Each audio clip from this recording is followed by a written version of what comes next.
Xo'sh, bugungi mavzu zaxira nusxalar yaratish va qayta tiklash degan mavzu. O'zi zaxira nusxa qanday yaratiladi, qayta tiklash inchik bo'ladi, ulardan uchun kerak. Shular haqida ma'lumot olamiz bugun. Xo'sh, zaxira nusxa haqida ma'lumot olsak. Zaxira nusxa bu muhim ma'lumotlarni qo'shimcha nusxasini boshqa joyda saqlash jarayoni. Agar asosiy ma'lumotlar yo'qolsa, buzilsa yoki o'chirib ketsa, ularni zaxira nusxada tiklash mumkin. Misol uchun, flashkada ma'lumotlar bor. Kerakli ma'lumotlar shuni har ehtimolga qarshi, masalan, flashka buzilib qolishi mumkin, boshqa vaziyatlar bo'lishi mumkin, o'chib ketishi mumkin, virus tushishi mumkin. Shunday vaziyatlar bo'lib qoladigan bo'lsa, zaxira nusxasini olib qo'yadigan bo'lsangiz, qaytadan ma'lumotni yo'qolishidan himoyalash mumkin. Xo'p, agar kompyuter bo'yicha bo'ladigan bo'lsa, masalan, sistemani virus tushishi mumkin, sistemaga bo'lishi mumkin, Linux operatsion tizimi yoki bo'lmasa Windows, farqi yo'q, MacOS. Agar sistemani o'zini, ya'ni tizimni o'zini nusxalab qo'yadigan bo'lsangiz, agar tizimga virus tushgan taqdirda tizim buzilsam yoki bo'lmasa bir joylari o'zgarsam, ma'lumotlar yo'qolsam, uni qayta tiklaydigan bo'lsak, zaxira nusxalab qo'ygandan keyin qayta tiklaydigan bo'lsak, avvalgi ma'lumotlarni topib olsak bo'ladi. Zarar yetishidan himoyalasak bo'ladi bir tarafdan olib qaraganda. Xo'sh, shu narsa zaxira nusxalash deb aytiladi. Xo'sh, zaxira nusxa o'zi nima uchun kerak? Shular haqida ko'ramiz. Kompyuter buzilishi, qurilma to'satdan ishdan chiqsa yoki operatsion tizim xatolik bersa, zaxira nusxa barcha muhim fayllarni saqlab qoladi deydi. Qurilmaning ishdan chiqishi oqibatida sizning ma'lumotlaringiz yo'qolishi mumkin. Zaxira nusxalab qo'yadigan bo'lsak, buni oldini olamiz ekan. Keyin virus hujumlari bo'lishi mumkin. Uzluksiz ishlash virus hujumlari tushunarli. Ma'lumotlarimizga virus tushadi va ma'lumotlar buzilishini, yo'qolishini olib kelishi mumkin. Uzluksiz ishlash biznes va shaxsiy hayotda ma'lumotlar uzluksizligini ta'minlash, tezda tiklash imkoniyati, ish jarayoni to'xtamaydi. Ya'ni svet o'chib qolishi mumkin. Agar kompyuterda ishlab turgan bo'lsa, masalan, serverda ma'lumotlaringiz bo'lsa, svet o'chib qolishi mumkin, boshqa vaziyatlar bo'lishi mumkin. Shu vaziyatda ruschasini aytiladi rezervniy kopирование, backup sistemalar inglizchasini backup sistemalar qo'yilishi kerak. Bu bizlara masalan ma'lumotlarimizni uzluksiz ta'minlab berishini yordam beradi. Xo'sh, endi tasodifiy o'chirish, masalan, fayllaringizni o'zingiz bilmagan holda o'chirib berishingiz mumkin yoki biror dasturdan foydalanacaksınız kompyuteringizda. Kompyuter ichini tozalash uchun, keraksiz fayllarni o'chirib tashlash uchun. Shunday vaziyatlarda masalan dastur kerakli fayllaringizdan o'chirib berishi mumkin. Bunday vaziyatda ya'ni zaxiralab qo'ygan ma'lumotlaringizni olib, nusxasini qaytadan ishlatsangiz bo'ladi. Shu sabablar uchun zaxira nusxa kerak bo'ladi ekan bizlara. Endi zaxira nusxani yaratish bosqichlarini ko'rib chiqamiz. Birinchi bosqichda ma'lumotlarni aniqlash. Qaysi ma'lumotlarni nusxalayacaksınız zaxiraga. Ikkinchi bosqich usul va joyni tanlash. Qaysi usuldan foydalanib ma'lumotlarni zaxiralayacaksınız va qaysi joyga, nera degan savolni qo'yish kerak va uni aniqlash kerak. Uchinchi bosqichda zaxira nusxasini yaratish, usul biror dastur yoki bo'lmasa tayyor dasturdan foydalanish va joyni qaysi joyga nusxalayacaksınız shuni aniqlashtirib olganingizdan keyin yaratish jarayoni boshlanadi ekan. Keyin 4-bosqichda qayta diklashni tekshirish, masalan, buni qayta diklab ko'rish kerak. Haqiqatda zaxiralandimi yoki yo'q, shuni aniqlash uchun. Bu yerda ma'lumot beradi. To'g'ri rejalashtirilgan zaxira nusxasi tizimni ma'lumotlarni yo'qotish xavfini deyarli nolga tushiradi deydi. Endi bir narsani hisobga olish kerak bu yerda. Zaxira nusxa aytsak vaqtimiz, masalan, kompyuteringizda bir dona disk bor, C disk. Unda Windows o'rnatilgan. Shunday tasavvur etaylik, Windows o'rnatilgan va bu yerda sizning ma'lumotlaringiz bor, kerakli ma'lumotlaringiz. Siz zaxira nusxani olgan vaqtda shu diskni o'zidan olgan bo'lsangiz, bundan foyda yo'q. Shunda desa, buzilsa disk buziladi, buzilsa kompyuter buziladi. Aynan shu diskni o'zina buzilsa kompyuter buziladi, virus tushsa shu diskni o'zina tushadi. Agar sizda boshqa bir disk yoki tashqi xotira bo'lgan bo'lsa, yoki web orqali, masalan, cloud sistemalar orqali amalga oshiradigan bo'lsangiz zaxirani, unda bu zaxiralash to'g'ri hisoblanadi. Ya'ni o'zingizning kompyuteringiz buzilib qolgan taqdirda, shu diskingizga virus tushgan taqdirda siz boshqa joydan, nima aloqasi bo'lmagan boshqa joydan ma'lumotni olib yana qayta ishlasangiz bo'ladi. Xo'sh, endi muntazamlik degan tushuncha bor, saqlash joyi degan tushuncha bor, tekshirish degan tushunchalar bor. Bular o'zi nomi muntazamlik. Zaxira nusxalarini muntazam ravishda kunlik, haftalik yoki oylik yangilab borish ma'lumotlar xavfsizligini ta'minlaydi. Ya'ni har bir ma'lumotingiz o'zgarib turibdi. Bugun ma'lumot yozdingiz biror diskka, ertang yana boshqa undan boshqacharoq ma'lumot keladi. Xullas, har kun ma'lumotlaringiz almashaveradi, yangi ma'lumotlar kelaveradi. Hamma yangi ma'lumotlarni qo'lda nusxalab o'tirib bilmaysiz. Shuning joylarida shunday tizimlarni qilib qo'ysangiz bo'ladi, avtomatik ravishda o'zi har yangi ma'lumot tushgandan har haftada yoki har kun yoki har oy shuni belgilab qo'ysangiz, o'zi avtomat nusxalab boradi. Yoki bo'lmasa o'zingiz qo'lda haftalik ma'lumotlaringizni nusxalab qo'yishingiz kerak bo'ladi. Endi saqlash joyi, men hozir aytib o'tgan narsam mahalliy disk, tashqi xotira yoki bulut xizmatlari bo'lishi mumkin. Google Drive, OneDrive shu orqali ma'lumotlarni xavfsiz saqlasak bo'ladi. Xo'sh, tekshirish yaratilgan zaxira nusxasi vaqti bilan tiklash orqali tekshirib ko'ring va uning to'g'ri ishlashini tasdiqlang dedi. Ya'ni siz zaxira olib qo'ydingiz, demak bu degani 5-10 yildan duraveradi, uni qayta tiklab ishlatib bo'ladi degan narsa emas. Ma'lum bir vaqt o'tgandan keyin uni tekshirib ko'rish kerak, haqiqatda duribmi, o'qisa bo'ladigan darajadami. Shu narsalarga ahamiyat berishimiz kerak bo'ladi. Bu tekshirish hisoblanadi.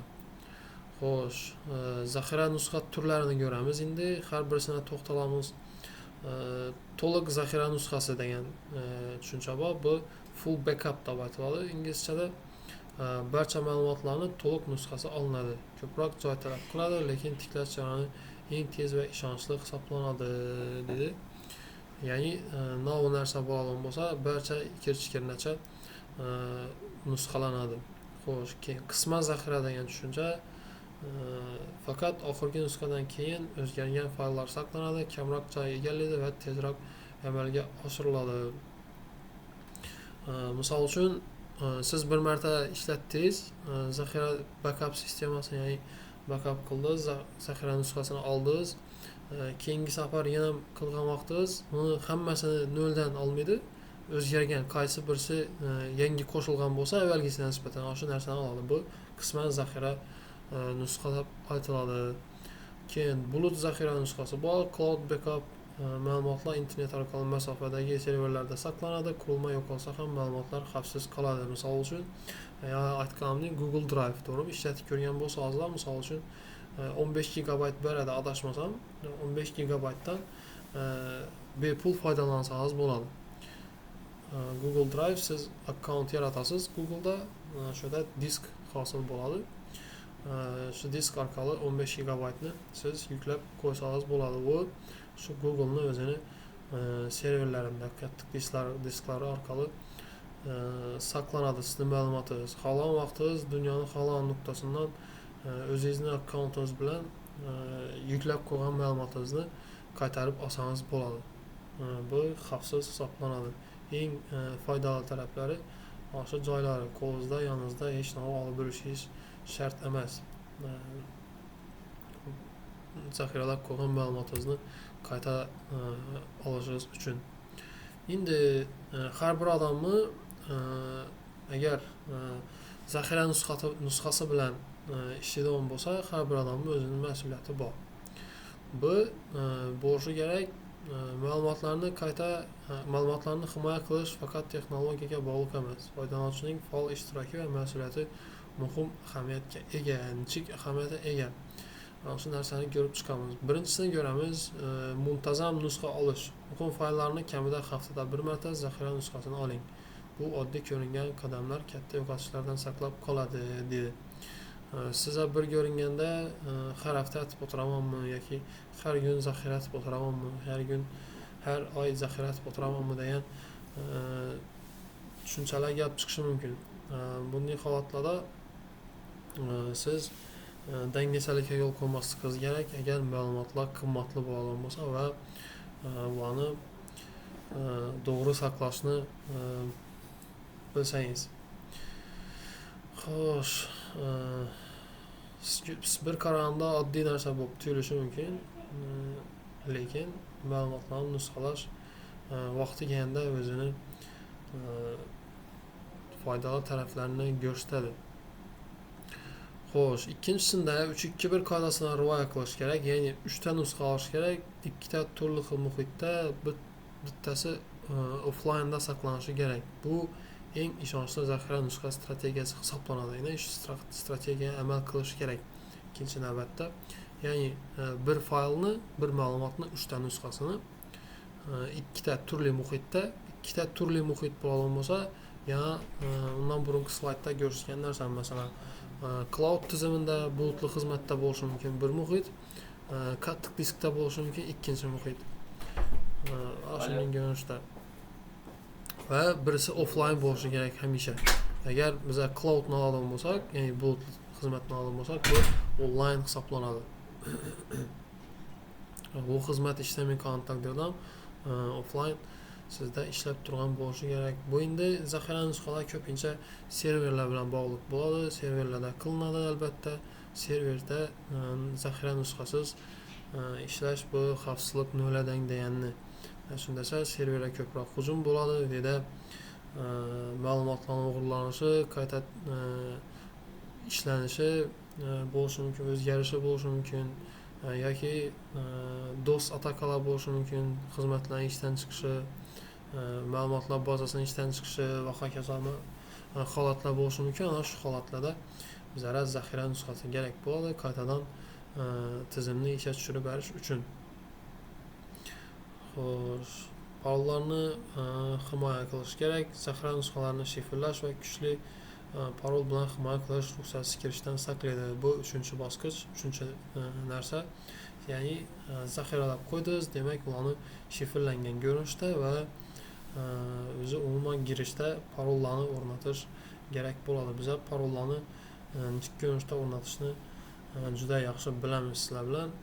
Kamida 6-8 belgidan iborat katta kichik harflar, sonlar, raqamlar va belgilarning kombinatsiyasidan tashkil topgan bo'lishi kerak parol o'rnatganimizda. Kamida 8 belgi qiladigan bo'lsangiz, unda maqsadga muvofiq bo'ladi. Jalli oshib boravergan sayin xonasi, belgilar soni, parolning kuchi ham shunchalik oshib boraveradi. Xo'sh, tiklanishni sinab ko'rish kerak, ya'ni zaxira nusxa faqat teshkilgandan keyin ishonchli hisoblanadi. Vaqti bilan tiklash jarayonini sinab ko'ring. Ya'ni bo'lishi mumkin, qattiq diskka ma'lumotingizni o'tirib qo'ydingiz. Masalan, 1 yildan keyin qattiq disk ishlamay qolishi mumkin. Shuning holatlar kuzatilishi mumkin. Eskiradi, boshqa vaziyatlar bo'ladi. Shuning uchun vaqti bilan ularni tekshirib turish kerak bo'ladi. Ana bu har bir zaxiralaydigan ma'lumotlarni zaxiralaydigan odamni majburiyatlari hisoblanadi. Endi ma'lumotlarni qayta tiklash nechta ko'rinishda bo'ladi, shularni ko'rib chiqamiz. Tiklash jarayonini tekshirish. Muammo yuz bergan muammo yuzaga kelganda darhol zaxira nusxa manbasini aniqlab, tiklash jarayoni boshlang va fayllar to'liqligini tekshiring dedi.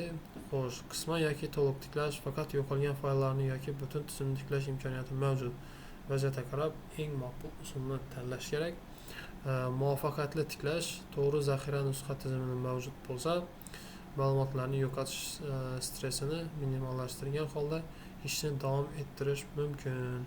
Agar tiklash muvaffaqiyatli bo'lsa, bularni keyinroq ko'rib chiqsak bo'ladi. Masalan, kompyuterning o'zida backup tizimi bor, Windowsda ya'ni backup tizimlari bor. Shuni amaliyotda ko'rsak bo'ladi.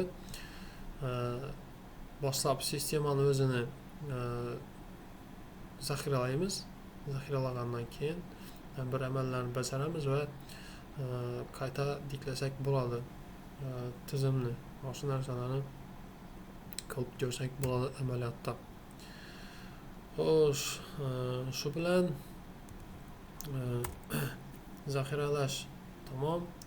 Endi bu yerda tavsiyalar bor.